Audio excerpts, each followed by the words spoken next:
Hi, my name is Yakubu Galadima. The topic of my presentation today is Homogenization of Peridynamic Models, Effect of Inclusion Shape on Effective Properties. Before I proceed with my presentation, I would like to acknowledge my co-authors, Dr. Erkan Oterkus and Dr. Selda Oterkus, both of the Department of Naval Architecture, Ocean and Marine Engineering, University of Strathclyde. Before going into the presentation proper, I would like to give a brief outline of my presentation. My discussion today will start off with an overview of peridynamic theory. I will then provide a brief introduction to the fundamentals of homogenization in a general sense and how it can be implemented in the specific context of peridynamic theory. Numerical results validating the peridynamic homogenization scheme will be shown, after which result of numerical experiments showing the effect of inclusion shape on homogenized or effective properties of materials will be represented. I hope to finish off with some concluding remarks. Peridynamic theory is a non-local continuum theory that was developed by Dr. Sealing in the year 2000 to overcome the failure of the classical continuum theory in handling discontinuous system response. As can be seen here on the slide, the governing equation of the classical continuum theory is a partial differential equation that relies on special derivatives to describe the behavior of the system at a point. However, these derivatives do not exist in the presence of discontinuities such as cracks. Therefore, to study the system in this case will require the special techniques of fracture mechanics. To overcome this limitation, the mathematical framework of peridynamic theory replaced the derivatives with an integral operator, thus paving the way for the unification of continuous as well as discontinuous modeling in a single framework. In peridynamic theory, a computational domain is thought of as containing discrete points distributed in space. Each of these points interact with points located within a finite distance called the horizon. The horizon of a particular point is the distance beyond which the point stops interacting with any other point, and all points located within the horizon of a particular point are said to belong to its family. The interaction between two points is called a bond. The equation of motion in peridynamics is expressed as a functional that is the function of a vector-valued pairwise force function f. The force function represents the force per unit volume squared exerted on a point x by another point x prime located within its horizon. The state of force at a point x is therefore the vector sum of all pairwise force function arising from interaction of x with all its family members. Damage is incorporated into the pairwise force function by allowing the bond between two interacting points to break when their bond length is stretched beyond a critical value. The pairwise force density function also contains the constitutive information about the system, for example, describing how internal forces depends on the deformation. For the purpose of this homogenization scheme, a linearized form of the peridynamic constitutive model is used. In the linearized peridynamic model, the pairwise force function is expressed as a linear combination of a fourth-order tensor valued function and a relative displacement vector. The fourth-order tensor valued function is called the micromodulus function, and an explicit form of it is given at the bottom of this slide. The solution to any homogenization scheme is actually an attempt to solve a problem of the following form. Given a heterogeneous microstructure, how can the overall properties of an equivalent homogeneous medium be obtained? To achieve the objective of homogenization, the problem is divided into two scales.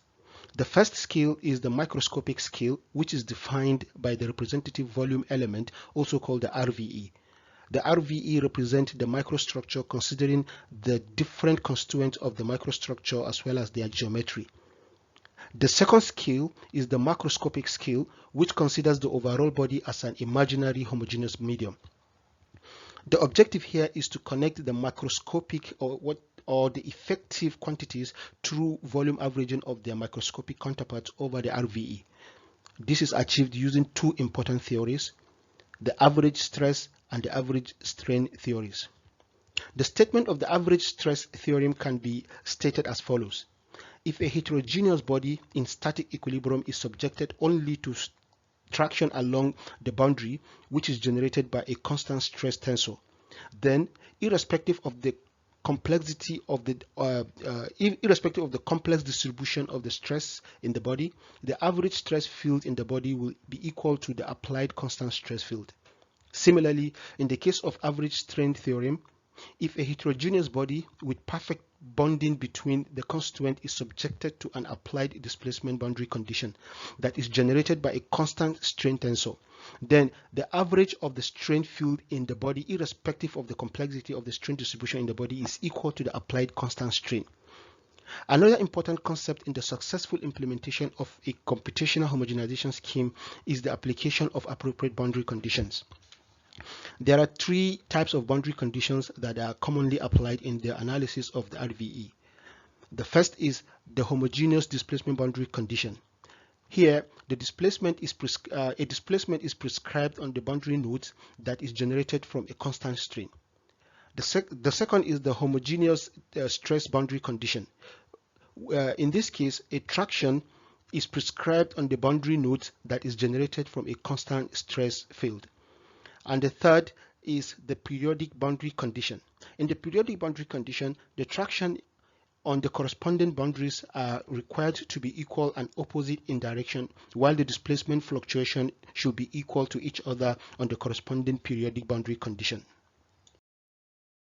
To illustrate how a peridynamic model is homogenized, consider an RVE of a composite subject to an appropriate boundary condition.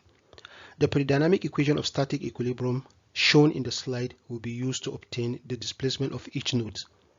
The displacement values are then used to compute stress and strain at each node depending on the applied boundary condition. Now, for example, if a constant stress boundary condition is applied, then the solution to the peridynamic equilibrium equation is used to compute the average strain in the RVE, and consequently the effective compliance matrix is obtained. If, however, a constant strain boundary condition is applied, then the solution of the peridynamic equilibrium equation gives the displacement values, which in turn is used to compute the stress values at each node. These stress values are then used to compute the average stress over the RVE. The average stress value together with the applied constant strain are used to compute the effective stiffness, which then yields the effective properties of the composite. The following example will be used to validate the peridynamic homogenization scheme. A composite with long parallel cylindrical fibers subjected to periodic boundary condition is considered. The properties of the fibers and metrics are as shown on the slide. The problem is solved for a fiber volume fraction of 0.6.